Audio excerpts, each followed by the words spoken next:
तो हमारा next question है आज का क्वेश्चन नंबर 34। ठीक है, 34 को ध्यान से देखिए।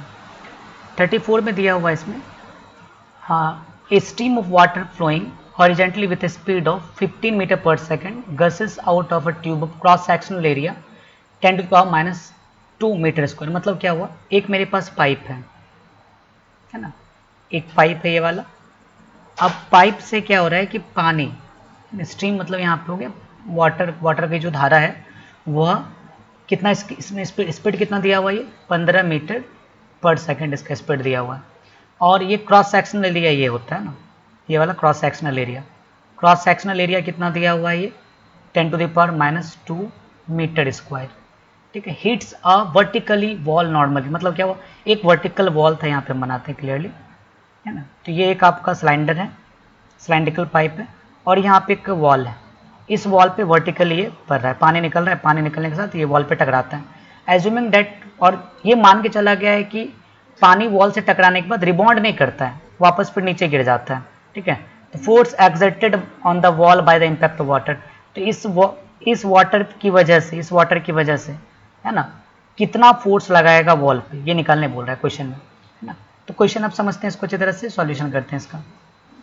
चलिए अब समझिए अच्छे से। तो यहाँ वेलोसिटी ऑफ वाटर कितना दिया हुआ है वो समझिए। वेलोसिटी ऑफ वाटर कितना दिया, वेलोसिटी ऑफ वाटर दिया हुआ है 15 metre per second square, 15 metre per second square. और क्रॉस सेक्शनल एरिया पाइप का कितना दिया हुआ है, ये 10⁻² मीटर स्क्वायर। ठीक है, और तो कुछ नहीं दिया हुआ इसके अंदर। चलिए क्वेश्चन करते हैं अब आगे। एक बात बताइए, यहाँ डेंसिटी ऑफ वाटर ये आपको याद रखना पड़ेगा, क्योंकि यही एक फॉर्मूला जिससे कि हम लोग वाटर का मास निकाल पाएंगे। डेंसिटी ऑफ वाटर ये हम लोग एज्यूम करके चलते हैं, यह होता ही है 10⁻³ kg पर मीटर क्यूब, ये डेंसिटी ऑफ वाटर होता है। ठीक है, तो इसको अगर सॉल्व करते हैं, डेंसिटी ऑफ वाटर का, डेंसिटी का फॉर्मूला क्या होता है याद रखिएगा, mass by volume, mass by volume, समझिए। तो डेंसिटी को लिखते हैं हम लोग रो, डेंसिटी को रो से दिखाते हैं, वॉल्यूम को भी इज इक्वल टू क्या लिख दें इसका, मास। ठीक है, तो अगर मास दिखाते हैं तो एक बात बताइए, रो इंटू, अगर हमको यहाँ पे वॉल्यूम बोल रहा है निकालने की, तो वॉल्यूम क्या हो जाएगा इसका, देखिए जैसे कि ये पाइप है, पाइप का वॉल्यूम क्या होता है, πr²h। तो ये जो πr² है ये क्या है, एरिया है, और ये h है, h बोले तो लेंथ है इसका। तो इसको हम लोग ये लिख सकते हैं a इंटू लेंथ, है ना, a इंटू एल करेंगे तो वॉल्यूम के बराबर हो जाएगा। ये आ गया मास, किसका मास, वाटर का मास। तो अगर वाटर का मास आया हुआ तो इसको फिर आगे सॉल्व करते देखते कितना आता है सब चीज़। तो यहाँ पे क्वेश्चन में है क्या, मीटर पर सेकंड का बात दिया हुआ है, यानी एक सेकंड में वाटर का जो लेंथ है पाइप के अंदर 15 मीटर है। तो हम लोग ये एज्यूम कर लेते हैं कि एक सेकंड के अंदर इसमें वाटर का कितना मास कंटेंट होता है। तो लिखते हैं मास of water, mass of water per unit time, पर यूनिट टाइम मतलब टी टाइम में। तो देखिए मास कितना दिया हुआ है, मास ऑफ वाटर कितना दिया था, मास दिया हुआ है rho A into L, per unit time का टाइम से डिवाइड हो गया ये वाला। तो mass of water per unit time, तो rho into A into length, length by time क्या कहलाता है, ये वेलोसिटी। तो यानी आगे अमाउंट ऑफ, यानी मास ऑफ वाटर पर सेकेंड, पर सेकेंड में कितना मास ऑफ वाटर फ्लो कर रहा है, तो क्या आ जाएगा, तो ये पी रो का वैल्यू कितना हो जाएगा 10⁻⁻3, एरिया का वैल्यू कितना हो गया 10⁻²। अच्छा रो का वैल्यू में ये माइनस, ये नहीं होगा ना, माइनस नहीं होगा। ठीक है, 10⁻3, ये अब वेलोसिटी का वैल्यू कितना दिया हुआ है 15 मीटर पर सेकंड दिया हुआ है। तो इससे हम लोग मास ऑफ वाटर पर सेकंड निकाल लिए, मास ऑफ वाटर कितना हो रहा है समझिए, मास ऑफ वाटर कितना हो जाएगा 10 इंटू 50 मीटर पर सेकेंड। तो सॉल्व करेंगे तो 150 मीटर, 150 kg हो जाएगा ना, 150 kg पर सेकंड, क्योंकि kg मीटर क्यूब है, तो इधर मीटर स्क्वायर, ये मीटर kg मीटर क्यूब था, और यहाँ पे मीटर स्क्वायर है और ये मीटर है, तो कैंसिल हो जाएगा। तो यहाँ पे kg पर सेकंड आ गया। अब बोला गया कि हमको फोर्स निकालना है, force exerted on the wall. तो force exerted on the wall, तो हम लोग क्या जानते हैं, force exerted in the wall का फॉर्मूला क्या होता है, changing moment, the rate of change in momentum, ये बोल सकते हैं यहाँ पे the rate of change in momentum, ये बोला जा सकता है। ठीक है, तो the rate of change in momentum कितना हो जाएगा, तो ये मोमेंटम का लॉस कितना हुआ, मोमेंटम का लॉस या फिर बोल सकते हैं लॉस ऑफ मोमेंटम, वाटर जो है कितना ज़्यादा लॉस किया है, लॉस ऑफ मोमेंटम पर यूनिट टाइम। तो पर यूनिट टाइम तो यहाँ पे केजी, तो आपका केजी पर मीटर सेकंड तो है ही यहाँ पे, तो केजी पर मीटर सेकंड क्या हो जाएगा, तो अगर हम यहाँ कैलकुलेट करेंगे तो ये मोमेंटम हो गया बाय टाइम। तो m बाई टी का वैल्यू दिया हुआ है, कितना दिया हुआ है 150, और वेलोसिटी का वैल्यू कितना दिया है 50। सॉल्व करेंगे तो 2250 केजी मीटर पर सेकंड, मतलब क्या आ जाएगा न्यूटन। तो वाटर जो है वॉल पर कितना फोर्स इंपैक्ट कर रहा है, 2250 न्यूटन का फोर्स एग्जर्ट कर रहा है। इसी को अगर सॉल्व करके लिखा जाता है तो ये पॉइंट के टर्म में कन्वर्ट हो जाएगा। तो कौन सा ऑप्शन हो जाएगा आपका, ऑप्शन नंबर, इसका सही आंसर हो जाएगा ऑप्शन नंबर बी, है ना। तो 225 पॉइंट, तो ये जैसे कि यहाँ पे कितना था 2250 था, तो यहाँ पे पॉइंट है, तो पॉइंट को 1 digit 2 digit 3 digit left side अगर ये खिसका रहे हैं तो 10 टू द पावर कितना आ जाता है 3 न्यूटन, इतना न्यूटन का फोर्स लग रहा है। नेक्स्ट क्वेश्चन आपका क्वेश्चन नंबर 35 क्वेश्चन में देखिए रेट ऑफ कंबशन दिया, तो हम बताए थे आप लोग को कि रेट ऑफ कंबशन का जो ये होता है तरीका जो लिखते हैं, rate of combustion of the fuel, है ना, rate of combustion of the fuel इसका होता था dm/dt लिखते थे, याद होगा dm/dt। तो कितना मास एक्सर्ट हो रहा है पर यूनिट टाइम के हिसाब से, तो यहाँ पे दिया हुआ है कि वेलोसिटी कितना दिया हुआ है, इसका वेलोसिटी दिया हुआ है, एक सेकंड, वेलोसिटी दिया हुआ है कितने स्पीड से रॉकेट जा रहा है, तो 300 मीटर पर सेकंड की स्पीड से रॉकेट जा रहा है, और फोर्स का वैल्यू दिया हुआ है कितना, फोर्स का वैल्यू दिया हुआ है 210 न्यूटन। तो यहाँ पे ध्यान से समझना है कि यहाँ पे चेंज वेरिएबल कौन है, बदल कौन रहा है, तो यहाँ पे बदल रहा है आपका फ्यूल का मास। फ्यूल का मास जो है वो लगातार बदलता जा रहा है, क्योंकि जैसे जैसे रॉकेट ऊपर जाएगा वैसे वैसे फ्यूल के मास में लगातार चेंज होना स्टार्ट हो जाएगा। तो ये क्वेश्चन बोला कि if the force on the rocket, rocket के ऊपर का जो फोर्स है कितना है 210 न्यूटन, और रॉकेट जो है 300 मीटर पर सेकंड की स्पीड से मूव कर रहा है, तो फ्यूल के कंबशन का रेट क्या होगा, तो फ्यूल जो है कितने स्पीड से चल रहा होगा, मतलब बह रहा होगा, है ना, तो कितना स्पीड से उसका मास जो है निकल रहा होगा स्पीड में। तो फोर्स का हम लोग फॉर्मूला जानते थे dp/dt, ये न्यूटन सेकेंड लॉ है। तो dp/dt को क्या लिखिएगा d/dt, p को क्या लिखेंगे m/v। तो यहाँ पे ध्यान देने वाला बात क्या है कि आपका v कांस्टेंट है, v वेलोसिटी में कोई चेंजेस नहीं आएगा, तो v को क्या निकाल दिए बाहर, और ये आ जाएगा dm/dt। सॉल्व करेंगे तो v का वैल्यू कितना दिया हुआ है 300 metre per second into dm/dt का वैल्यू दिया हुआ है आपका, dm/dt आपको निकालना है, dm/dt निकालना है, the rate of combustion of fuel, है ना। सॉल्व करते हैं इसको, तो फोर्स का वैल्यू दिया हुआ था 210 newton is equal to 300 metre per second into dm/dt।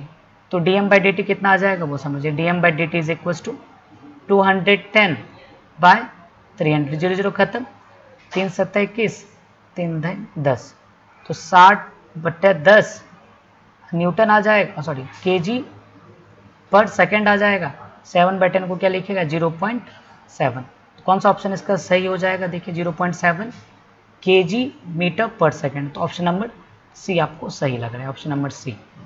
Question है नेक्स्ट, क्वेश्चन नंबर नेक्स्ट समझिए, 2 billiard balls A and B, A और बी है, 2 बिलियर्ड बॉल्स है ए और बी, ये ए है और ये वाला बी है, ठीक है। तो दोनों का मास दिया हुआ है, मास ऑफ ए मान लेते हैं यहाँ पे 50 ग्राम, और मास ऑफ बी मान लेते हैं 50 ग्राम। अपोजिट डायरेक्शन मतलब ये ऐसे आगे बढ़ रहा है और ये वाला ऐसे आगे बढ़ रहा है अपोजिट डायरेक्शन में, और दोनों का स्पीड दिया हुआ है 5 metre per second, 5 metre per second दोनों। फिर एक टाइम बाद क्या होगा, दोनों टकराएगा, तो ये ए और बी दोनों बॉल टकरा गया, टकराने के बाद रिबॉन्ड करता है, रिबॉन्ड मतलब ये फिर इधर भागेगा और ये वाला चीज़ इधर भागेगा, है ना। तो ये ए हो गया, इधर वाला क्या हो जाएगा बी, कितने metre per second 5 metre per second, ये वाला कितना आ जाएगा 5 मीटर पर सेकेंड की स्पीड से दोनों भागेगा। तो बोला गया impulse imparted in each ball, मतलब दोनों पे कितना इम्पल्स लगा ये निकालना है। तो पहले अगर हम 4 बॉल ए लेते हैं, 4 बॉल ए के लिए, तो मास ऑफ बॉल ए कितना है वहाँ पे 50 ग्राम है, इसको हम लोग सबसे पहले केजी में कन्वर्ट करेंगे, तो केजी में कन्वर्ट करेंगे तो 0.05 केजी। इनिशियल वेलोसिटी कितना दिया हुआ है बॉल ए का 5 मीटर पर सेकेंड, और फाइनल वेलोसिटी कितना दिया हुआ, फाइनल वेलोसिटी बोले तो -5 मीटर पर सेकेंड, है ना। तो क्वेश्चन में दिया हुआ है क्या, ध्यान से समझिए। क्वेश्चन में दिया इम्पल्स क्या हुआ, तो इम्पल्स का फॉर्मूला याद होगा आप लोगों को। इम्पल्स का फॉर्मूला होता है m इंटू भी माइनस यू। तो m का वैल्यू कितना दिया था 0.05 kg इंटू भी का वैल्यू कितना है -5 मीटर पर सेकेंड, फिर -5 मीटर पर सेकेंड यू का वैल्यू।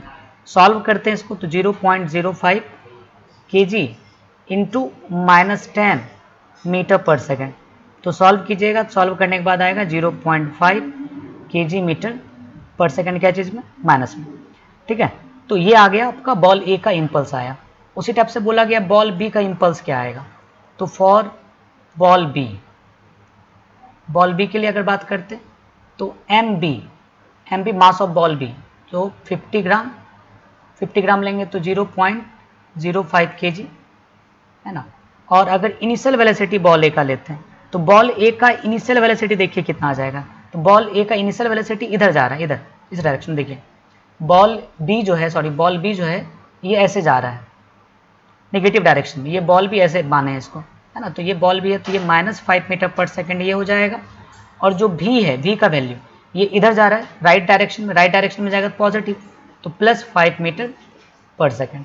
अगर अब हम यहाँ पे इसका इम्पल्स निकालते हैं बॉल बी का अगर हमको इम्पल्स निकालना होगा, इम्पल्स का फॉर्मूला क्या हो जाएगा m इंटू भी माइनस यू। तो m का वैल्यू कितना है 0.05 kg इंटू भी का वैल्यू कितना आ गया 5 metre per second, minus you का वैल्यू कितना आ गया -5 मीटर पर सेकेंड।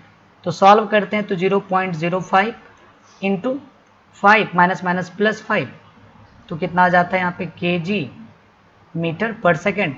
तो सॉल्व करेंगे तो 0.5 10 ये 100 आएगा, फिर कट गया तो 0.5 kg मीटर पर सेकेंड। तो दोनों का जो इम्पल्स है, दोनों का इम्पल्स सेम आ रहा है 0.05 kg मीटर पर सेकेंड, इसका 0.5 kg metre per second, but दोनों में डिफरेंस के एक माइनस में और एक प्लस में।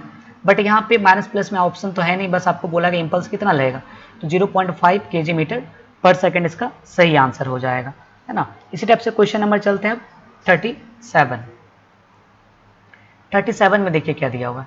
Rocket of lift of mass, एक रॉकेट है ये ऐसे, ये रॉकेट है।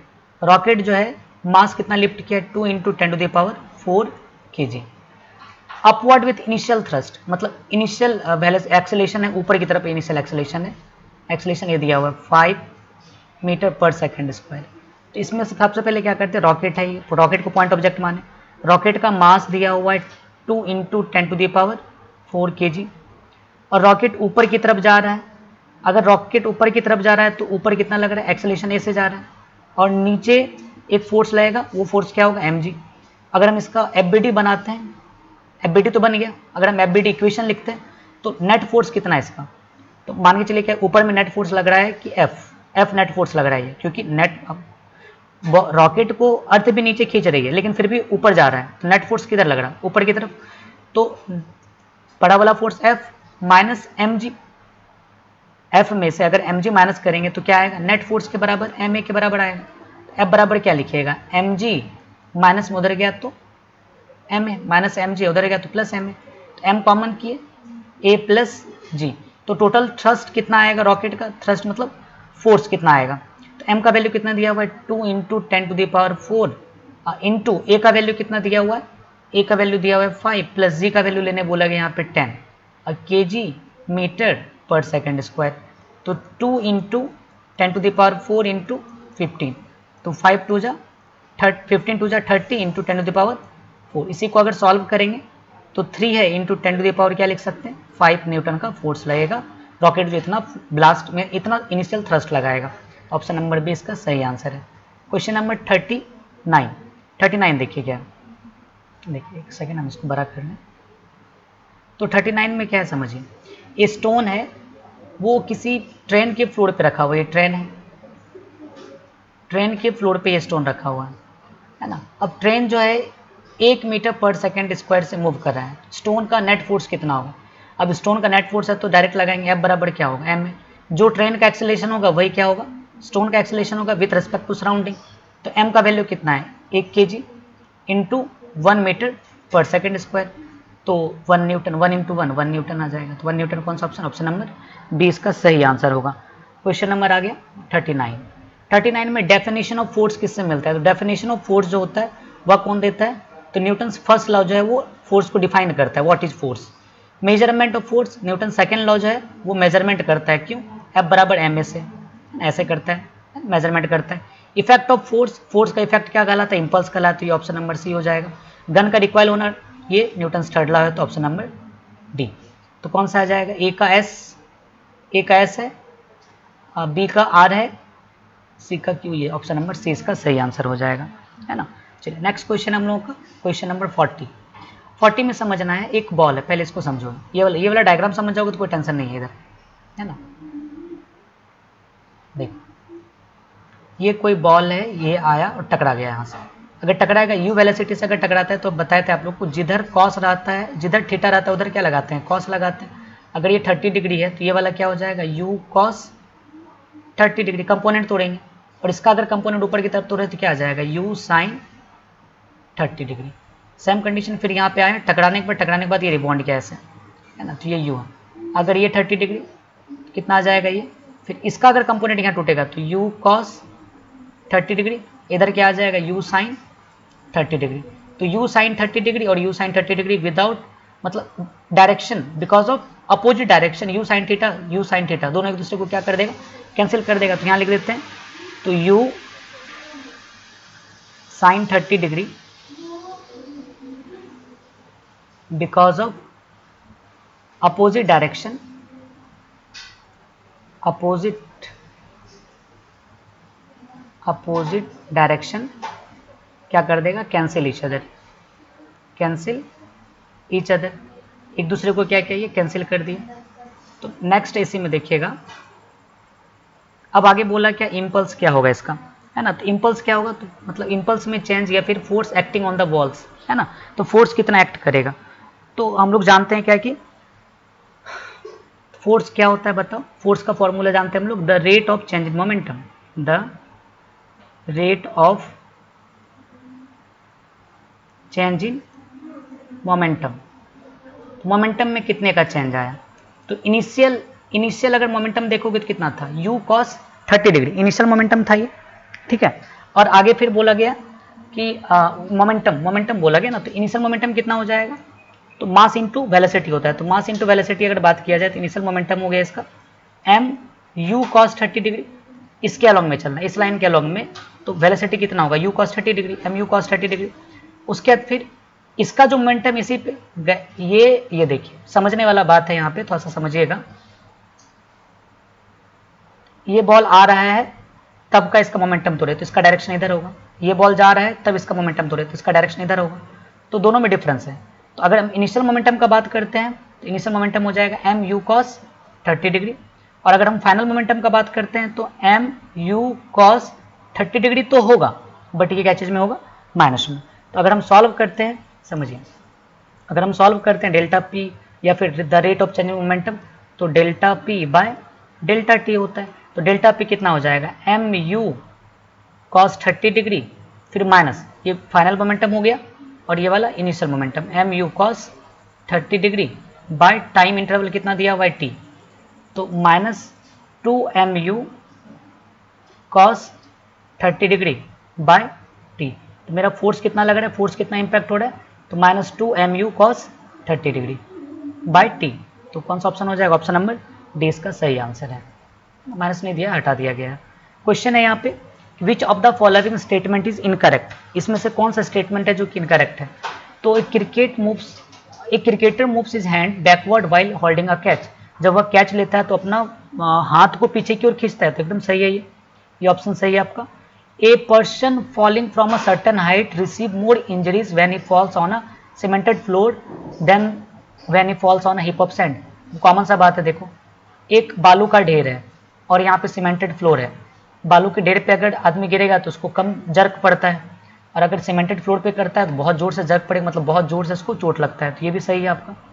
It is easier to push lawn mower than a pull it, मतलब किसी भी चीज़ को धक्का देना आसान है खींचने के बजाय नहीं। अगर हम लोग कोई भी ऑब्जेक्ट है, ये ऑब्जेक्ट को अगर हम धक्का दे रहे हैं, धक्का देने के बाद जो इसका रिजल्टेंट है, ऐसे हम धक्का दे रहे हैं, धक्का देने के बाद ये वाला फोर्स और ये वाला फोर्स, तो जो वर्टिकल कंपोनेंट इसको और क्या करता है, पुश करता है नीचे की तरफ, तो जिसके कारण इसको धक्का देना थोड़ा सा मतलब बहुत हार्ड है ना। बट अगर हम लोग ये कोई ऑब्जेक्ट इसको अगर हम पुल करते, पुल करने के बाद इसका दो कंपोनेंट, एक ऊपर वाला और एक नीचे वाला, तो फ्रिक्शन कांटेक्ट को क्या कर रहा है, ये कम कर रहा है। डेट्स वाई किसी भी बॉडी को पुल करना बहुत ही ईजी है। तो ऑप्शन नंबर ये इनकरेक्ट है आपका, ये इनकरेक्ट है, ये वाला तो ऑप्शन जो है सी ये इनकरेक्ट। इसमें बोला गया इनकरेक्ट कौन है, गलत कौन है, तो ऑप्शन नंबर सी इसका गलत आंसर है। ठीक है, क्वेश्चन नंबर 42 में बोला गया, समझिएगा ये इस टाइप का हम लोग क्वेश्चन जस्ट बनाए हुए हैं अभी। तो the stream of water flowing horizontally with the speed of, stream of water है ये कितने स्पीड से बह रहा है, 15 मीटर पर सेकंड के स्पीड से बह रहा है। ठीक है, और guesses a tube of cross sectional area, cross sectional area कितना दिया हुआ है, ये 10⁻² मीटर स्क्वायर ये दिया हुआ है। What is the force exerted on a wall by the impact of water, तो इम्पैक्ट ऑफ वाटर की वजह से कितना फोर्स लगेगा ये बोल रहा है आपको निकालने के लिए। हम लोग जस्ट अभी कैलकुलेट किए हुए थे मास ऑफ वाटर, पहले ये कैलकुलेट करना होगा, मास ऑफ वाटर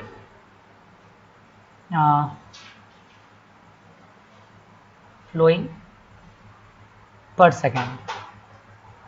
सेकेंड में कितना करता है, the rate of mass of water भी बोल सकते हैं। तो मास क्या था, फॉर्मूला क्या लिखे थे, रो इंटू ए इंटू वेलोसिटी।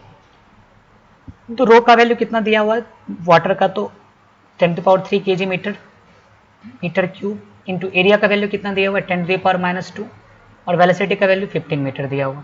तो सॉल्व करेंगे तो सेम कंडीशन आ रहा है 150 kg पर सेकेंड, मीटर पर सेकेंड है, तो मीटर क्यूब ये सब खत्म हो गया, मीटर स्क्वायर था, तो मीटर क्यूब खत्म।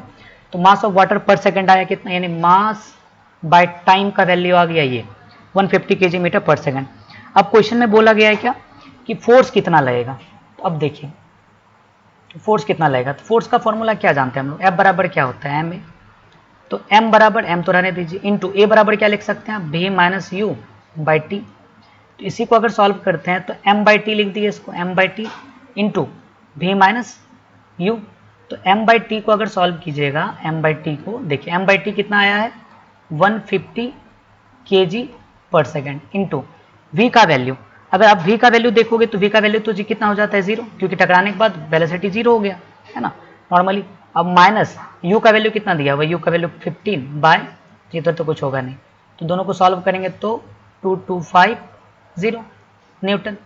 तो कौन सा ऑप्शन हो जाएगा इसका, -2250 न्यूटन। कौन सा ऑप्शन नंबर, सॉल्व करेंगे तो -225 तो है नहीं, 2250 हो जाएगा, ऑप्शन नंबर बी इसका सही आंसर हो जाएगा।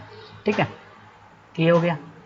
क्वेश्चन है नेक्स्ट 43 नंबर, 43 में है, ध्यान से पढ़िएगा। 100 kg का गन है, fire a ball of 1 kg, यानी कि ये दिया हुआ है क्या कि 1 kg mass of bullet, mass of gun दिया हुआ है ना, मास ऑफ गन यानी कैपिटल M बराबर दिया हुआ 100 kg।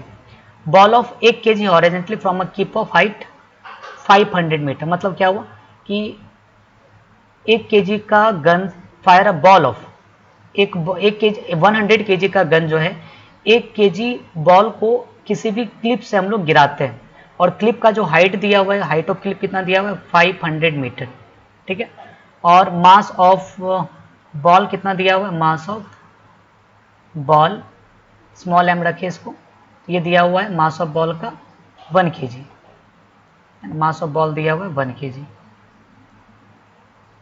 ठीक है, तो if falls on a ground at a distance of 400 metre from the bottom of the clip, तो यहाँ पे क्वेश्चन बोला गया है it falls on the ground at a distance of 400 from the bottom of the clip, cliff के सबसे नीचे वाला जो ऊंचाई से अगर इसको हम लोग गिराते हैं तो ये 400 मीटर नीचे की ओर गिरता है। तो the required velocity of the gun, तो गन का रिक्वायर्ड वेलोसिटी क्या होगा ये निकालने बोला गया है।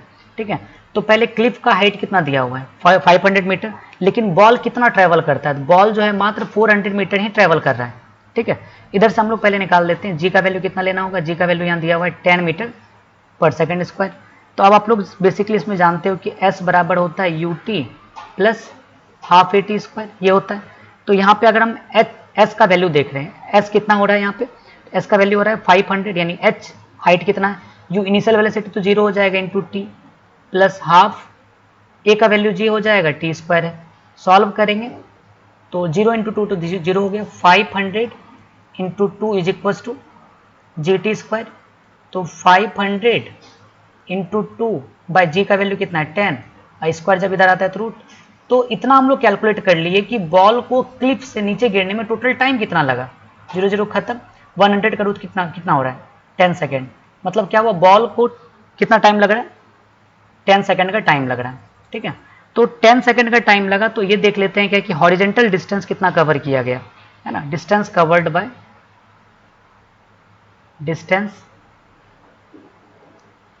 कवर्ड बाय बॉल कितना करेगा, तो यू इंटू टी। तो यू का वैल्यू कितना दिया हुआ था आपका, इनिशियल वेलोसिटी पता नहीं, लेकिन हॉरिजेंटल डिस्टेंस कितना कवर किया गया, डिस्टेंस कितना कवर किया गया बॉल के द्वारा 400 मीटर। यू का वैल्यू पता नहीं है, टी का वैल्यू कितना हो जाएगा 10 सेकेंड। 0 0 क्या हो गया खत्म। तो यू का वैल्यू कितना आ गया 40 मीटर पर सेकेंड की स्पीड से बॉल नीचे गिर रहा है। ठीक है, तो अब हमको अब सब चीज़ तो क्लियर है आपका, है ना। तो टोटल चीज़ निकल गया। अब देखिए, अब समझिए।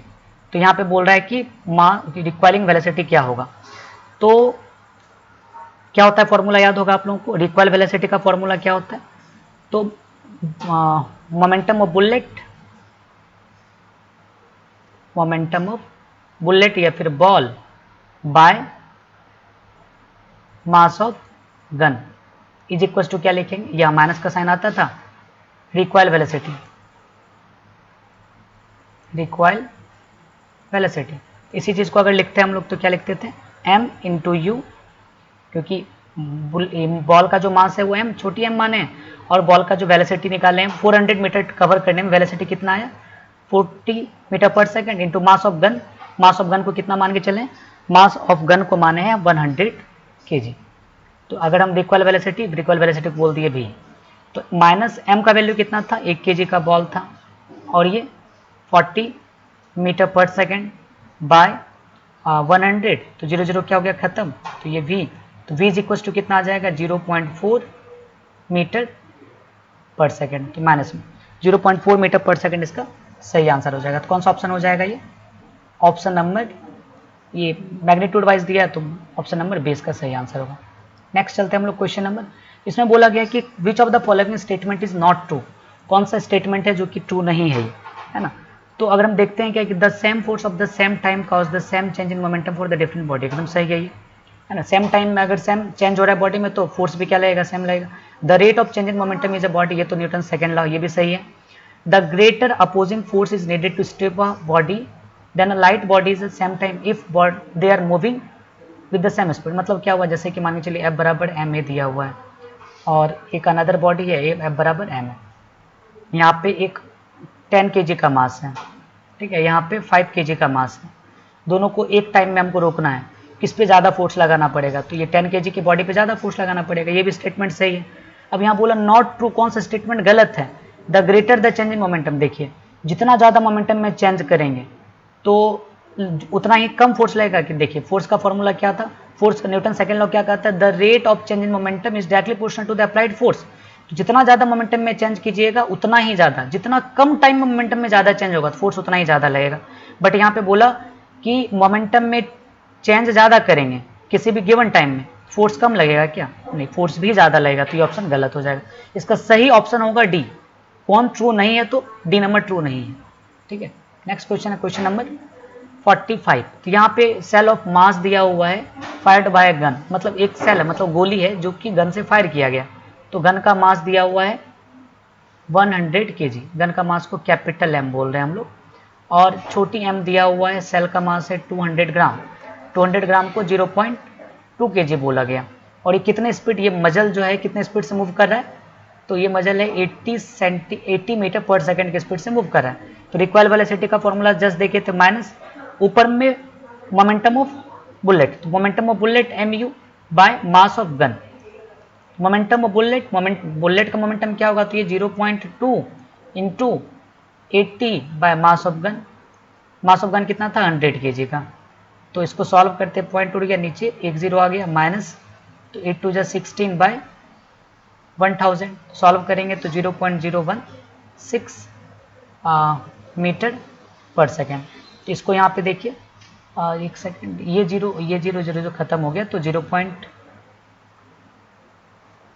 कितना आ जाएगा, ये 0.6। इसको अगर हम लोग 0.16 है इंटू, अगर 100 से मल्टीप्लाई करते तो सेंटीमीटर में कन्वर्ट हो गया है, ये जीरो खत्म, डबल जीरो खत्म हो गया, तो 16 सेंटीमीटर पर सेकेंड माइनस में इसका रिक्वायल वेलोसिटी होगा। बट रिक्वायल वेलोसिटी का मैग्नीट्यूड के टर्म में आंसर दिया तो 16 सेंटीमीटर पर सेकेंड इसका सही आंसर होगा। नेक्स्ट क्वेश्चन आपका क्वेश्चन नंबर 46।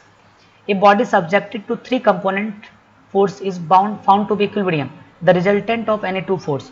तो ये दोनों फोर्स में ये क्वेश्चन बोला गया है कि a body subjected to 3 concurrent forces है ना, तो 3 कंकरेंट फोर्स है, found to be in equilibrium, तीनों फोर्स इक्विलिब्रियम में, the resultant force of any 2 force, तो रिजल्टेंट फोर्स जो होगा वो क्या होगा, equal to third force, opposite to the third force, collinear with. देखिए कोई भी चीज़ है ना, ये तीनों ही ऑप्शन क्या आपका अपने प्लेस पे सही है। अगर मान के चलिए 2 फोर्स F1 प्लस F2, ये दोनों का फोर्स थर्ड के इक्वल है तो भी बॉडी इक्विलिब्रियम में रहेगा। अगर F1 और F2 ये दोनों ही फोर्स थर्ड फोर्स के अपोजिट में है तो भी बॉडी इक्विलिब्रियम में रहेगा। अगर तीनों फोर्स एक ही लाइन में लाई कर रहे हैं, कोलिनियर है, तो भी क्या होगा, बॉडी इक्विलिब्रियम में रहेगा। कौन सा ऑप्शन हो जाएगा, ऑप्शन नंबर डी इसका सही आंसर है। ठीक है, तो ये हम लोग का 46 क्वेश्चन नंबर 46 था। अब क्वेश्चन नंबर 47 की तरफ चलते हैं। 47 में हमारा नेक्स्ट क्वेश्चन है क्वेश्चन नंबर 47। 47 में दिया हुआ है, समझिए। तो एक ब्लॉक है, एक block of mass 5 kg suspended by a massless rope of length 2 metre. इसका लेंथ, रोप का लेंथ दिया हुआ है 2 मीटर, फ्रॉम अ सीलिंग, छत से लटकाया गया है। A force 50 Newton is applied in horizontal direction at the mid point of P, और पी से हॉरिजेंटल डायरेक्शन में 50 न्यूटन फोर्स लगाया गया, सोन इन फिगर, जैसा कि फिगर में दिखाया गया। The angle made by the rope with the vertical in equilibrium is, vertical मतलब हो गया ये वाला, ये वाले वर्टिकल के साथ एंगल जो है, यानी ये जो है ये कितना एंगल बनाएगा, थीटा का वैल्यू।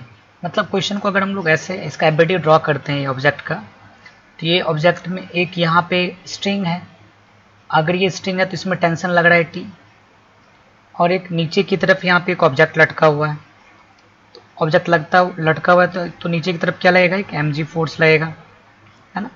और इधर दिया हुआ है सवाल में क्या, इधर कितना न्यूटन का फोर्स लग रहा है, 50 न्यूटन का फोर्स लग रहा है। तो एक वर्टिकल, ये वर्टिकल के साथ, ये वर्टिकल है, ये वर्टिकल के साथ कितना डिग्री का एंगल बनाएगा, क्वेश्चन हमसे ये मांग रहा है ना। तो देखिए अगर मान के चलते ये थीटा एंगल बना रहा है, अगर ये टी है तो इधर वाला क्या हो जाएगा, टी कॉस थीटा, ये रिजल्टेंट वेक्टर है, तो इसका ये कंपोनेंट जो होगा, ये वाला कंपोनेंट हॉरिजॉन्टल कंपोनेंट क्या हो जाएगा, ये T sine theta, T sine theta. अगर ये ऑब्जेक्ट इक्विलिब्रियम में है तो टोटल फोर्स जो होगा एक दूसरे को कैंसिल कर देगा, मतलब क्या हुआ, T sine theta should be equals to 50 newton and T cos theta is equals to M G. एम का वैल्यू कितना, 5 इंटू जी का वैल्यू लिया हुआ है 10, कितना आ जाएगा 50 न्यूटन। तो ये इक्वेशन 1 हो गया, ये वाला इक्वेशन 2 हो गया। दोनों इक्वेशन को क्या करते हैं, डिवाइड कर देते हैं, इक्वेशन 1 और 2 को डिवाइड किए, तो T sine theta by T cos theta is equals to 50/50, cancel out हो गया, तो कितना आया ये 1, और टी टी क्या हो गया, कैंसिल आउट हो गया। साइन बाय कॉस क्या कहलाता है, ये tan theta, tan theta is equals to 1, तो tan theta is equals to, tan कितने डिग्री का वैल्यू होता है, ये 45 डिग्री का। अगर ये 45 डिग्री का वैल्यू है तो थीटा का वैल्यू कितना आ गया, 45 डिग्री। मतलब क्या हुआ, ये कितना डिग्री का एंगल बना रहा है, 45 डिग्री का एंगल बना रहा है। 45 ऑप्शन नंबर डी इसका सही आंसर है। क्वेश्चन नंबर चलते हैं 48 की तरफ। 48 में क्वेश्चन है, ध्यान से समझना है। 48 में क्वेश्चन है कि एक बॉडी है जो ये फोर्स लग रहा है उसके ऊपर, F1 है, F2 दिया हुआ है, और ये तीनों its velocity will become uniform, इसका वेलोसिटी यूनिफॉर्म रहेगा थर्ड फोर्स के भी अंदर में। तो कौन थर्ड फोर्स क्या होगा, अच्छा बताओ। यूनिफॉर्म वेलोसिटी से जब कोई बॉडी मूव करता है तो नेट फोर्स उस पर कितना लगता है, तो F बराबर क्या लिखते हैं, एम ए, तो m इंटू ए का फॉर्मूला होता है v minus U by T. चूँकि यूनिफॉर्म मोशन में क्या होता है कि फाइनल और इनिशियल वेलोसिटी सेम ही रहेगा, तो m इंटू कितना हो गया 0, ये दोनों सेम रहेगा तो चेंज तो हुआ नहीं कुछ, 0, तो नेट फोर्स कितना होता है 0 न्यूटन। मतलब क्या हुआ कि एक बॉडी पे 3 फोर्स एक्ट कर रहा है, और तीनों फोर्स ऐसे एक्ट कर रहा है कि मानो तीनों फोर्स की वजह से जो बॉडी है वो यूनिफॉर्म मोशन में मूव कर रहा है। तो यूनिफॉर्म मोशन में मूव करने का मतलब एफ नेट कितना हो रहा है 0, यानी क्या हो रहा है F1 plus F2 plus F3 is equal to कितना हो जाएगा ये 0, बिकॉज बॉडी इज इन, यहाँ लिख देते हैं body is in uniform motion, ये यूनिफॉर्म वेलोसिटी से है, तो नेट फोर्स 0 हो जाएगा। तो ये F1 का वैल्यू कितना दिया हुआ है 2i माइनस 5j, ठीक है, और प्लस F2 का वैल्यू कितना दिया हुआ है 3i minus 4j, plus F3 का वैल्यू इज इक्वल टू 0। तो F3 इज इक्वल टू कितना आ जाएगा, ये प्लस में उधर जाएगा तो माइनस में माइनस 2i प्लस 5j, फिर इधर minus 3i plus 4j। Solve करेंगे तो माइनस माइनस होता है प्लस, तो i को i के साथ तो 5i और ये 9j, तो कौन सा ऑप्शन है माइनस 5i प्लस 9j, तो ऑप्शन नंबर इसका डी सही आंसर है ना। तो F3 का वैल्यू, F3 का वह कौन सा वैल्यू होगा जो कि बॉडी को क्या करे यूनिफॉर्म मोशन में कंटिन्यू करेगा, तो मतलब अगर F1 F2 F3 net force तो 0 होगा, तो F1 F2 F3 को इस टाइप से ऐड करना है कि नेट फोर्स कितना हो जाए 0 हो जाए, तो ये ऑप्शन नंबर डी इसका सही आंसर। अब नेक्स्ट चलते हैं 49 में है कि 3 कंकरेंट कोप्लेनर मतलब होता है कि 2 या मोर देन 2 फोर्सेस अगर एक ही प्लेन पे लाई कर रहा है ना, ये फोर्स है, ये वाला फोर्स है या फिर कुछ भी, तो अगर एक ही प्लेन पे लाई कर रहा है तो क्या क्या चीज़ इसके अंदर हो सकता है, different direction on a body can keep the body in equilibrium 2 and 3 newton at right angle. तो जब ये 2 और 3 न्यूटन दोनों एक दूसरे के 90 डिग्री एंगल पे लगेगा तो क्या बॉडी को इक्विलिब्रियम मतलब हो जाता है कि एक जैसा रखेगा। देखो एक बॉडी है, ये बॉडी 2 न्यूटन का हो गया और ये जो फोर्स है ये 3 न्यूटन का हो गया, तो नेट फोर्स इसका इधर है, तो क्या नेट फोर्स का वैल्यू 0 आया क्या, नहीं, तो बॉडी कभी भी इक्विलिब्रियम स्टेट में रहेगा, बॉडी मूव करेगा इसके अलॉन्ग में, ठीक है। Can keep the body in equilibrium if 1 and 2 act in right angle, तो 1 न्यूटन को ले लिए फिर 2 न्यूटन को, ये 1 न्यूटन है और इधर लग रहा है 2 न्यूटन का, तो फिर भी रिजल्टेंट फोर्स इधर लगेगा आपका, पॉसिबल नहीं। Can not keep the body equilibrium, क्या बॉडी इक्विलिब्रियम में नहीं रहेगा, थर्ड अगला फोर्थ केस भी है, यहाँ पे दिया हुआ can keep the body in equilibrium if 1 and 3 Newton act an acute angle, तो यहाँ पे क्वेश्चन है कि तो 1 और 3 के बीच में एक्यूट एंगल बनता है, तो चूंकि देखो तो F1 एक्यूट एंगल बन रहा है तो ये रिजल्टेंट फोर्स हो जाएगा, तो रिजल्टेंट फोर्स तो होगा बॉडी मूव करेगा, अगर रिजल्टेंट फोर्स का वैल्यू 0 आया देन बोलेंगे क्या कि ये पॉसिबल नहीं है ना, इक्विलिब्रियम पॉसिबल नहीं है, तो इसका जो सही आंसर है देखिए, तो 2 और 3 न्यूटन पे तो पॉसिबल नहीं है, 1 और 2 न्यूटन पे तो पॉसिबल नहीं है, और 1 और 3 न्यूटन राइट एक्यूट एंगल पे तो भी पॉसिबल नहीं है, तो जो ऑप्शन नंबर हो रहा है ये option number C can not keep the body in equilibrium, ठीक है। लेकिन एक केस है जिसमें कि बॉडी को इक्विलिब्रियम में रखा जा सकता है, जैसे कि देखिए तो इधर एक बॉडी है, इस बॉडी पे 1 न्यूटन का फोर्स लगा, फिर इसी बॉडी पे हम इधर पीछे से 2 न्यूटन का फोर्स लगा रहे हैं और एक फोर्स हम लगा रहे हैं इधर 3 न्यूटन का, तो इससे क्या होगा देखिए टोटल नेट फोर्स इधर कितना 3 न्यूटन, इधर भी नेट फोर्स कितना 3 newton, because of opposite direction they cancel each other and the net force is equal to कितना आ जाएगा 0, तो ये बॉडी इक्विलिब्रियम में आ सकता है, बट यहाँ पे ये 4 ऑप्शन के हिसाब से आपका ऑप्शन नंबर सी इसका करेक्ट आंसर होगा।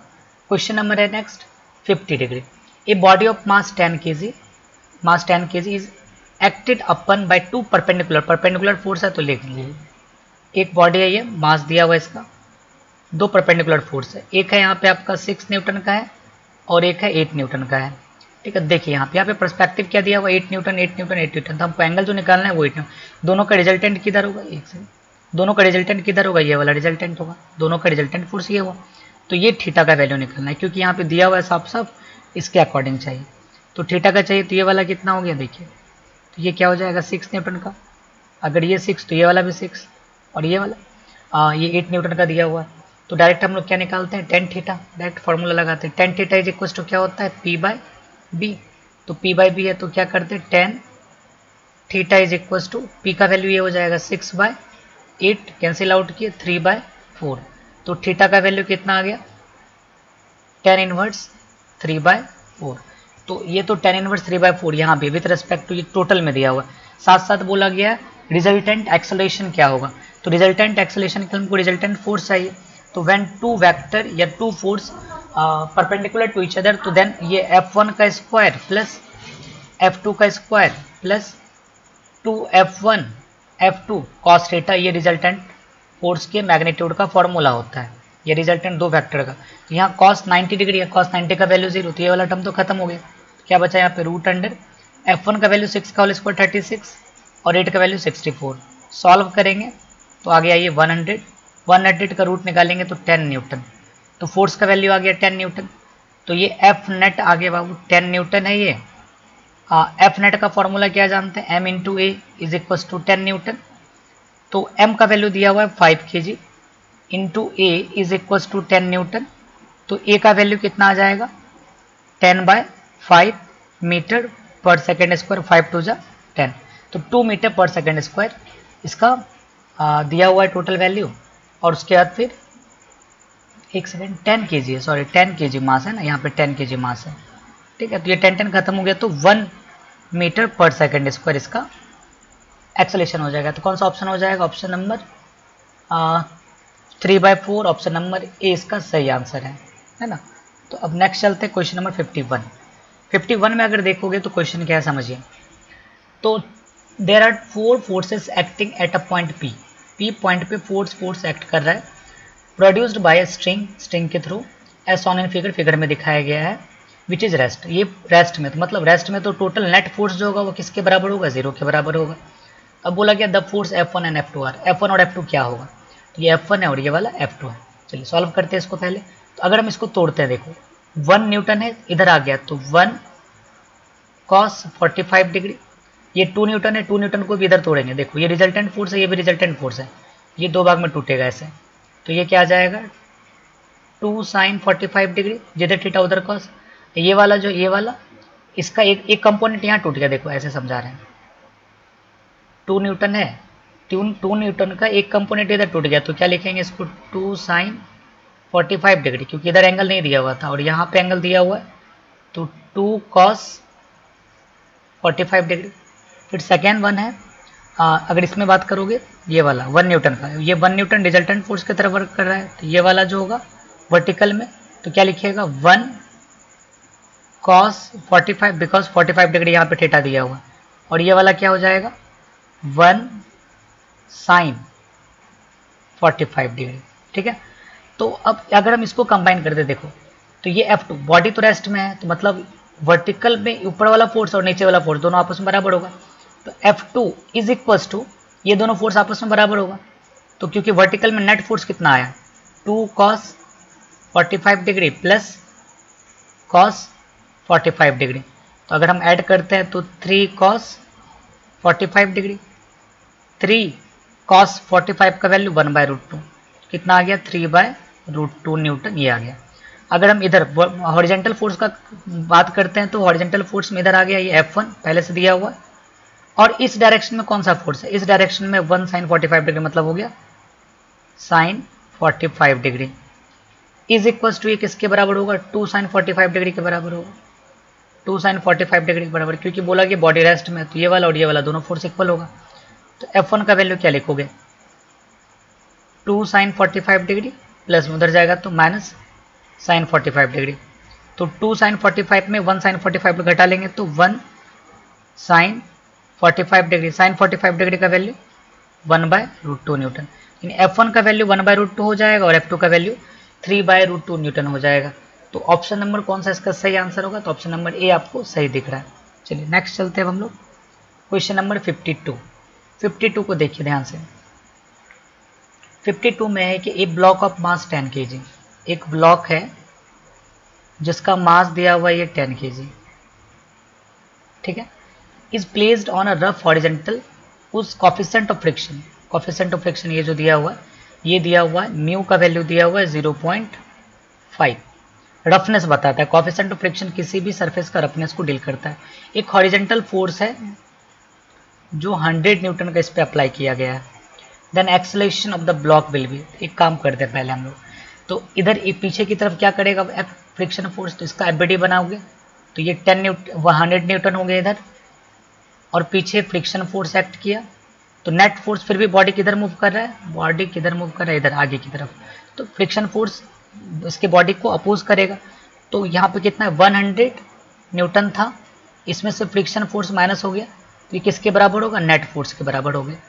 तो 1 न्यूटन 100 हो गया, माइनस फ्रिक्शन फोर्स का वैल्यू क्या होता है म्यू एम इंटू जी, मतलब क्या म्यू इंटू नॉर्मल होता है, तो coefficient of friction into normal is equals to M, M का वैल्यू कितना है यहाँ पे 10 इंटू ए का वैल्यू पता नहीं है, हमको काउंट करना, तो 100 माइनस म्यू का वैल्यू दिया हुआ है 0.5 इंटू मास का वैल्यू 10 दिया हुआ है, फिर मास का value acceleration due to gravity दिया हुआ है 10 इंटू ए।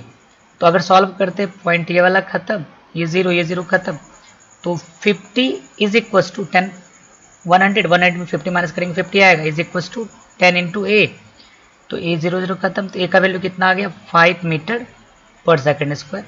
तो कौन सा ऑप्शन सही होगा, ऑप्शन नंबर इसका बी सही है। ठीक है, चलिए नेक्स्ट क्वेश्चन है क्वेश्चन नंबर 53 में दिया हुआ the coefficient of static friction between the box and the train floor, है ना, ट्रेन का फ्लोर है और बॉक्स है, दोनों के बीच में जो कोफिशिएंट दिया हुआ है वो दिया हुआ है 0.2। The maximum acceleration of the train in which box laying on the floor will be remain stationery. तो मैक्सिमम आप बोला गया कि कौन सा फ्रिक्शन है, मतलब इसमें बोला गया एक्सेलेरेशन क्या होगा ट्रेन का, कि बॉडी जो है पूरी तरह से रेस्ट में रहे। तो मतलब क्या हुआ, अगर ये बॉडी है, अगर ट्रेन आगे की तरफ बढ़ रहा है, तो आगे की तरफ एक्सेलेरेशन है, उतना ही फोर्स क्या होगा, इधर फ्रिक्शनल फोर्स होगा। तो जितना फोर्स इधर लगाते हैं उतना ही फोर्स अगर इधर लगा दिया, तो उस टाइम में यहाँ पे हम लोग क्या चीज डिफाइन करते हैं, स्टैटिक फ्रिक्शन डिफाइन करते हैं इसको। तो अगर स्टैटिक फ्रिक्शन डिफाइन करते हैं तो स्टैटिक फ्रिक्शन में क्या होता है, तो ये फ्रिक्शनल फोर्स और ये अप्लाइड फोर्स दोनों आपस में इक्वल हो गया। तो mu S into M G is equals to क्या लिखेगा, फोर्स इंटू एक्सेलेरेशन, तो एम क्या हो गया खत्म, म्यू एस का वैल्यू कितना आ गया 0.2, जी का वैल्यू कितना आ गया 10 is equals to acceleration by 10 क्या हो गया खत्म। तो ए का वैल्यू कितना आ गया 2 मीटर पर सेकेंड स्क्वायर। मतलब क्या हुआ कि ट्रेन का कितना एक्सेलेरेशन रखेंगे कि ये बॉडी मूव ना करे, मूव कब नहीं करेगा ये, तो ये वाला फोर्स और इधर फोर्स ऑफ फ्रिक्शन, जब तक ये दोनों आपस में बराबर नहीं होगा तब तक ये बॉडी मूव नहीं करेगा। जब ये बॉडी रेस्ट में रहता है तो रेस्ट में कौन सा फोर्स, कौन सा फ्रिक्शनल फोर्स लगता है, स्टैटिक फ्रिक्शनल फोर्स। और स्टैटिक फ्रिक्शन को हम लोग बोलते थे सेल्फ एडजस्टेबल फोर्स भी बोलते हैं इसको, बिकॉज जितना आपका अप्लाइड फोर्स रहता है उतना ही फोर्स ये इधर क्या करता है, अपने आप को एडजस्ट करके लगाता है ताकि बॉडी को क्या करे, रेस्ट में रखे। ऑप्शन नंबर इसका क्या हो जाएगा, ऑप्शन नंबर ए सही आंसर है। नेक्स्ट क्वेश्चन चलते क्वेश्चन नंबर 54 में है, एक ट्रॉली है जिसका मास दिया हुआ है 20 kg attach to a block of mass 4 kg, जैसा कि डायग्राम में दिखाया जा रहा है 4 kg से अटैच है। ये मासलेस स्ट्रिंग है और फ्रिक्शनलेस पुली है, ये पुली में कोई फ्रिक्शन नहीं है। If the coefficient of kinetic friction between trolley and the surface, trolley, ये ट्रॉली और सरफेस के बीच में फ्रिक्शन दिया हुआ है यहाँ पे, तो फ्रिक्शनल फोर्स किधर लगेगा, पीछे की तरफ लगेगा। तो पीछे की तरफ कितना लग रहा है 0.02, मतलब फ्रिक्शनल फोर्स का कोफिशिएंट का वैल्यू दिया हुआ है, म्यू का वैल्यू, है ना। तो यहाँ पे कौन सा फ्रिक्शन लगेगा, काइनेटिक फ्रिक्शन यूज होगा, है ना, kinetic static friction, kinetic friction use है क्योंकि ये मूव कर रहा है, ठीक है। तो then the acceleration of the trolley and the block system है, तो मतलब ट्रॉली और ब्लॉक सिस्टम का एक्सेलेरेशन क्या होगा ये आपको निकालने बोला है। तो एट फर्स्ट हम लोग कोशिश करें, देखिए यहाँ पे ये ब्लॉक नीचे की तरफ गिर रहा है। सबसे पहले यहाँ पे देखते हैं ब्लॉक के बारे में अगर बात करते हैं तो ये ब्लॉक है 4 kg का, ऊपर में एक टेंशन लगा हुआ है टी, ये वाला ऊपर में टेंशन लगा हुआ है टी, और नीचे में एक फोर्स लग रहा है mg। तो फिर भी बॉडी किधर मूव कर रहा है, नीचे, मतलब ज़्यादा फोर्स कौन है mg। तो mg में से t माइनस किए तो क्या आ जाएगा, net force m into A. तो m का वैल्यू है 4 और g का वैल्यू बोला है 10 लेने, तो 4 10 जा 40 माइनस t का value is equals to m into A. m का वैल्यू 4 है, 4 इंटू ए, तो एक्सेलेरेशन हो गया इक्वेशन नंबर 1। अगर हम ट्रॉली के बारे में बात करते हैं, ट्रॉली में देखिए स्ट्रिंग एक ही है तो टेंशन एक ही होगा दोनों एंड पे, तो ये टेंशन हो गया। तो टेंशन में से अगर हम लोग फोर्स ऑफ फ्रिक्शन माइनस कर दें तो किसके बराबर होगा, ये नेट फोर्स के बराबर। तो नेट फोर्स कितना, m इंटू है, तो मास कितना दिया ट्रॉली का 20 और एक्सेलेरेशन हो गया ये। तो t का वैल्यू, t रहने देता है अभी इसको, अब माइनस f का वैल्यू क्या होता है म्यू mg, म्यू का वैल्यू क्या हो जाएगा, काइनेटिक फ्रिक्शन होगा बिकॉज ट्रॉली मूव कर रही है 20 इंटू ए, ठीक है। इसको अगर हम आगे सॉल्व करते देखिएगा तो t माइनस ये दिया हुआ है, तो क्या लिखिएगा इसको, अच्छा एक काम करते हैं हम लोग, है ना, इक्वेशन 2 आया, दोनों को ऐड कर देते हैं, इक्वेशन 1 और 2 को ऐड किए तो कितना आ जाएगा 40 माइनस t माइनस म्यू के का वैल्यू दिया हुआ था 0.02 इंटू m का वैल्यू दिया हुआ है, m किसका मास लेना है, मास किसका लीजिएगा, ट्रॉली का मास लीजिएगा ना, कंफ्यूज नहीं करना, ट्रॉली का मास लेना क्योंकि ट्रॉली के बीच में हो रहा है यहाँ पे। तो ट्रॉली का मास 20 इंटू जी का वैल्यू 10, तो ये पॉइंट उड़ गया नीचे, 00, ये 00 खत्म, इज इक्वस टू क्या लिखेगा, ये तो इज इक्वस टू 4a होगा, इज इक्वस टू कितना हो जाएगा यहाँ पे 20a, ठीक है। तो अगर हम इसको सॉल्व करते हैं तो -t प्लस t खत्म, ये आ गया 40, फिर इधर अगर हम सॉल्व करते हैं ये माइनस आ गया, और ये 0 खत्म, 2 2 4 है ना, तो 4 आ जाएगा, इज इक्वस टू 2a, और अगर हम इसको सॉल्व करते हैं तो 36 इज इक्वस टू, सॉरी क्या देखो यहाँ पे 2a नहीं आएगा, यहाँ पे 24a आएगा है ना, 20 प्लस 4 तो 24a, 24a, तो a का वैल्यू कितना आ जाएगा 36/24, सॉल्व करेंगे तो 12 3 और ये 2 तो कैंसिल आउट हो गया, 1.5 मीटर पर सेकेंड स्क्वायर, तो इसका एक्सेलेरेशन जो होगा 1.5 मीटर पर सेकेंड स्क्वायर इसका सही आंसर हो जाएगा, ठीक है। तो नेक्स्ट चलते क्वेश्चन नंबर 55, एक सेकंड 55, तो 54 में जो है उस टेंशन भी निकालना है, तो देखिए, तो यहाँ पे हम लोग tension 40 minus T is equals to 4a लिखे थे, तो क्या लिखे थे इसमें 40 minus T is equals to 4 into A, तो 40 माइनस टी है तो रहने दी, is equals to 4 into A का वैल्यू कितना निकाल लेते हैं 1.5, तो 40 ये इधर है ना, 15 4 जा 6 हो जाएगा, 60 एक पॉइंट के बाद इधर आ जाएगा, तो -6 is equals to minus T है तो उधर जाएगा प्लस टी, टी का वैल्यू कितना आ गया 36 न्यूटन, कौन सा ऑप्शन हो जाएगा 36 न्यूटन, ऑप्शन नंबर 20 का सही आंसर होगा, है ना। एक second sorry 34 newton, 34 C number इसका सही आंसर हो जाएगा, ये ऑप्शन गलत है ना, गलत नहीं मतलब गलती से लगा गया, ठीक। नेक्स्ट है question number 56, which of the following statement is correct about friction, friction के बारे में कौन सा स्टेटमेंट है जो कि सही है, ये बोल रहा है क्वेश्चन में, ठीक है। तो पहला है क्वेश्चन, ऑप्शन है the coefficient of friction between a given pair of substances largely independent of the area of contact between them, तो देखो फ्रिक्शन का फॉर्मूला क्या लिखते थे, F is equal to mu into M G, तो coefficient of friction क्या होता है F by M G, mu का value F by M G, तो ये एरिया पे तो डिपेंड नहीं कर रहा है, ये फ्रिक्शन है और ये कितना एरिया कवर किया है इस पर तो डिपेंड नहीं कर रहा है, ये फोर्स पे डिपेंड कर रहा है, मास पे डिपेंड कर रहा है और जी पे डिपेंड कर रहा है। The frictional force can never exceed the reaction force of the body from the support surface, rolling friction is only slightly smaller than sliding friction, sliding friction से रोलिंग फ्रिक्शन सही में कम होता है। The main source of friction is irregularity, मतलब irregularity की वजह से ही फ्रिक्शन होता है, तो ये भी सही है। तो ऑप्शन नंबर मतलब मेन सोर्स ऑफ फ्रिक्शन, मतलब फ्रिक्शन का जो मेन सोर्स है वो आपका बॉडी जब एक दूसरे के कांटेक्ट में आता है और इरेगुलर होता है इस वजह से फ्रिक्शन होता है, तो ये कोई ज़रूरी नहीं, सबसे सटीक रीजन जो हो जाएगा आपका ऑप्शन नंबर ए हो जाएगा सटीक रीजन। रीजन क्या है इसका सटीक होने का, यानी क्या कोफिशिएंट ऑफ फ्रिक्शन फोर्स जो है ये कभी भी एरिया से इंडिपेंडेंट रहता है, इसको एरिया से कोई लेना देना नहीं, समझे बात को। और बाकी बचा जो बी नंबर है, frictional force can never exceed the reaction force of the body from the support surface, तो क्या सपोर्ट सरफेस जो होता है सपोर्ट सरफेस से कभी फ्रिक्शनल फोर्स अधिक नहीं हो सकता है, मे भी बहुत सारे केस है जहाँ पे अधिक होता है, बराबर भी होता है, जैसे कि स्टैटिक फ्रिक्शन जो होता है वो सपोर्ट सरफेस जितना इधर पुश कर रहा है उतना ही इधर एडजस्ट कर लेता है अपने आप को, तो ये statement. Rolling friction is only, rolling friction ही ऐसा है जो कि स्लाइडिंग फ्रिक्शन से छोटा होता है, तो रोलिंग फ्रिक्शन स्लाइडिंग फ्रिक्शन से छोटा नहीं होता है बल्कि बड़ा होता है ना, rolling friction is only slightly smaller than sliding friction, तो नहीं है ना, तो ये जरूरी नहीं है ऐसा, ठीक है। तो इसका सही ऑप्शन क्या हो जाएगा ए नंबर, क्योंकि coefficient of friction does not depend area पे डिपेंड नहीं करता, मतलब एरिया से इंडिपेंडेंट है, ठीक, ये याद रखना है आपको। क्वेश्चन नंबर 57 में दिया हुआ है कि एक girl press her physics text book against the rough vertical wall, और मतलब यहाँ पे एक वर्टिकल वॉल है और यहाँ पे एक फिजिक्स बुक है ना, फिजिक्स टेक्स्ट बुक को ऐसे दबा के रखी हुई है ना। The direction of frictional force on the book exerted by the wall, तो बुक जो है वॉल पर कैसे फोर्स लगाएगा है ना, किस डायरेक्शन में, तो डाउनवर्ड डायरेक्शन में तो नहीं लगा सकता ये है ना, अपवर्ड डायरेक्शन में तो फोर्स जो लगेगा वो किधर लगेगा अपवर्ड डायरेक्शन में लगेगा, फ्रिक्शनल फोर्स किधर लगेगा ये अपवर्ड डायरेक्शन में लगेगा, ठीक है। तो ऑप्शन नंबर क्या हो जाएगा इसका बी इसका सही आंसर होगा, ठीक है, तो बी नंबर इसका सही आंसर होगा। ठीक है, क्वेश्चन नंबर चलते हैं next 58। A car accelerate on a horizontal road due to force exerted by.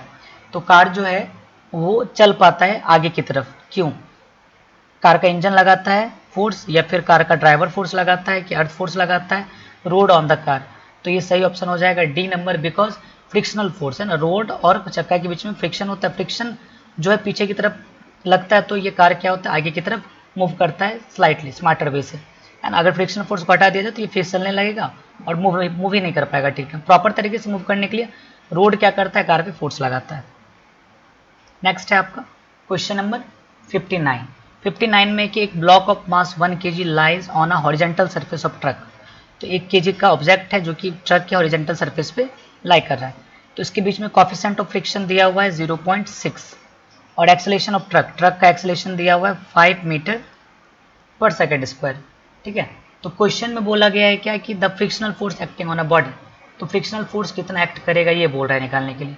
तो फ्रिक्शनल फोर्स F बराबर क्या लिखते हैं फॉर्मूला हम लोग, म्यू इंटू एम इंटू जी। म्यू का वैल्यू दिया हुआ है 0.6 इंटू जी का वैल्यू दिया हुआ है आपका 1 kg, सॉरी एम का वैल्यू 1 kg इंटू जी का वैल्यू कुछ नहीं है तो 9.8 लेना पड़ेगा। सॉल्व करते हैं तो सॉल्व करने के बाद आ रहा है 5.88 न्यूटन, ये आ गया। तो ये क्या आया, लिमिटिंग फ्रिक्शन आया, मतलब फ्रिक्शन आया सिंपली, है ना, फ्रिक्शन आया। अब आगे दिया हुआ है क्या, इस पे कितना फोर्स लगा, ध्यान से समझिएगा यहाँ पे, है ना। ट्रक का एक्सेलेरेशन दिया हुआ है, तो ट्रक का अगर एक्सेलेरेशन दिया तो ट्रक के एक्सेलेरेशन की वजह से उस बॉडी पर कितना फोर्स लगेगा, तो M A.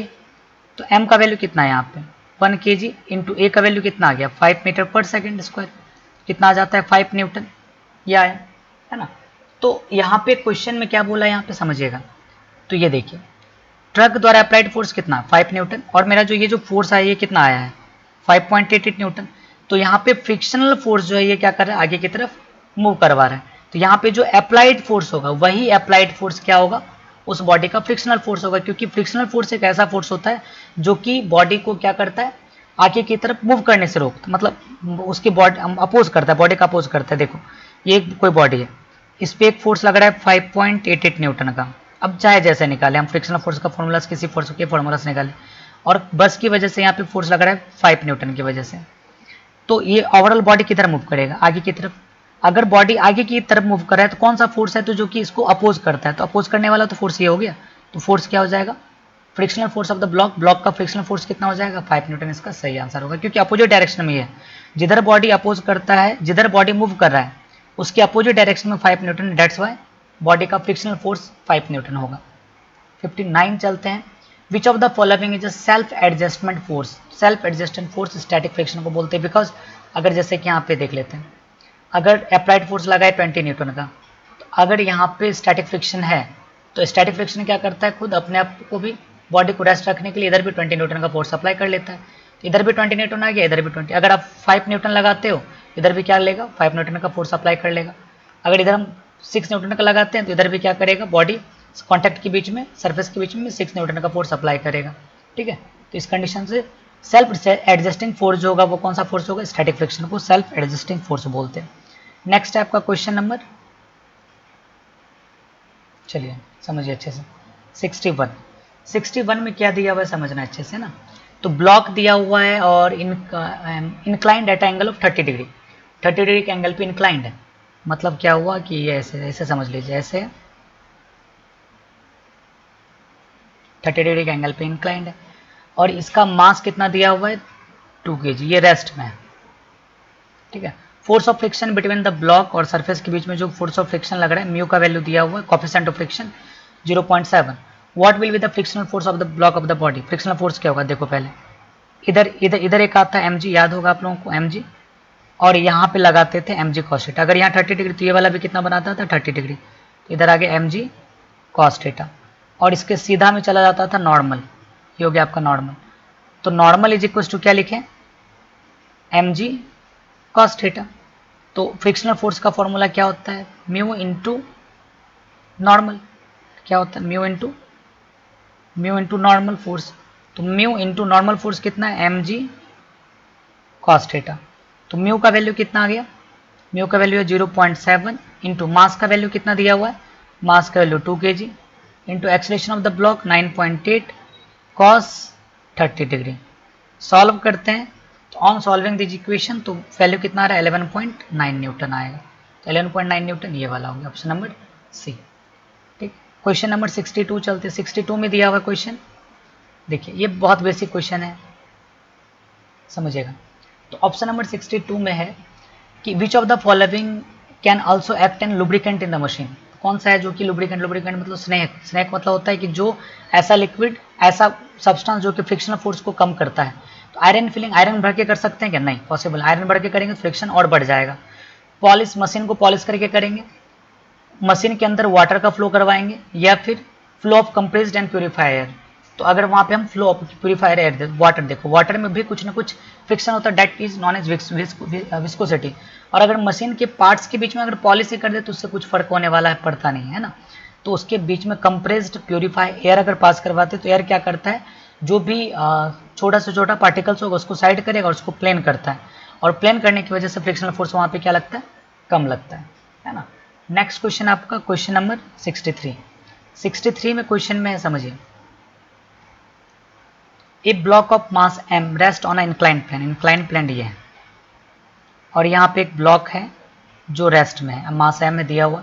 Coefficient of friction ये दिया हुआ म्यू, म्यू का वैल्यू दिया हुआ है, ठीक है। व्हाट एंगल थीटा, थीटा का वैल्यू क्या होगा कि ये दोनों एक दूसरे को स्लाइड करने लगे, स्लाइड करना स्टार्ट कर देगा। तो एक केस मान लेते हैं हम लोग, देखिए ये नीचे की तरफ आएगा तो mg, और यहाँ पे एक निकालते हैं ये वाला, तो अगर ये थीटा हो गया तो इधर वाला क्या हो जाएगा mg cos थीटा, और अगर इधर mg का कंपोनेंट तोड़ेंगे तो क्या आ जाएगा ये mg sin थीटा, और पीछे एक फोर्स लग रहा है आपका, फोर्स ऑफ फ्रिक्शन, है ना।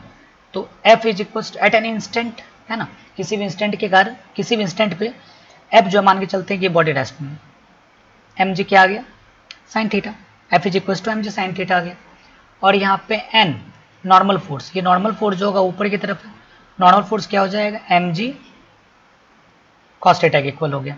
और दोनों इक्वेशन को अगर हम डिवाइड करते हैं, F by N is equal to mg, mg खत्म, साइन बाय कॉस क्या होता है tan थीटा, है ना। तो अगर हम यहाँ देखते हैं कि F का वैल्यू कितना लिखते हैं हम लोग, म्यू mg बाय n का वैल्यू कितना दिया हुआ है। अगर हम लोग n का वैल्यू देखो, म्यू इंटू एन, हटाइए इसको, म्यू mg लिख के कोई बेनिफिट है नहीं, है ना। तो म्यू इंटू एन होता है बाय, ये n हो गया is equal to tan theta, तो एन क्या हो गया खत्म, तो थीटा इज इक्वल टू कितना आ गया tan इनवर्स म्यू, है ना। Theta is equal to tan inverse mu, कौन सा हो जाएगा, ऑप्शन नंबर ए इसका सही आंसर होगा। नेक्स्ट क्वेश्चन है क्वेश्चन नंबर 63 था ये, एक सेकेंड, 64 में है कि identify the correct statement. Correct statement, static friction depend on the area of contact. क्या static friction area of contact ना, स्टैटिक फ्रिक्शन नॉर्मल पे डिपेंड कर रहा है, कोफिशिएंट ऑफ फ्रिक्शन पे डिपेंड करता है। Kinetic friction depend on area of contact, क्या कनेक्ट, ये भी नहीं करता है, फ्रिक्शन तो एरिया ऑफ कॉन्टैक्ट पे डिपेंड ही नहीं करता है। Coefficient of static friction does not depend on the surface of contact, तो सरफेस ऑफ कॉन्टैक्ट पे डिपेंड करता है ये, मतलब करने का मतलब हो गया कि सरफेस पे कॉन्टैक्ट, सरफेस कैसा है उस पर डिपेंड करेगा। Coefficient of kinetic friction is less than the coefficient of static, नहीं, कोफिशिएंट ऑफ काइनेटिक फ्रिक्शन है और कोफिशिएंट ऑफ स्टैटिक फ्रिक्शन है, तो coefficient of kinetic friction is less then coefficient of static friction, तो option number क्या हो जाएगा, D सही आंसर होगा। रीजन, काइनेटिक फ्रिक्शन क्या होता है, वैसे भी काइनेटिक फ्रिक्शन और स्टैटिक फ्रिक्शन में स्टैटिक फ्रिक्शन ज़्यादा होता है और काइनेटिक फ्रिक्शन कम होता है। तो अगर हम इस लिहाज से बात करते हैं तो mu into k greater than mu into s into N, N क्या हो गया खत्म, तो mu k is smaller than mu s, तो ये लेस देन नहीं होता है। Coefficient of kinetic friction is less than the static friction, ये स्टेटमेंट सही है, ऑप्शन नंबर डी इसका सही आंसर है। ठीक, इस वीडियो में हम लोग इतना ही रखते हैं। नेक्स्ट हम लोग का पार्ट होगा, पार्ट थर्ड होगा, और पार्ट थर्ड को हम लोग अच्छी तरह से देखेंगे। ठीक है, नेक्स्ट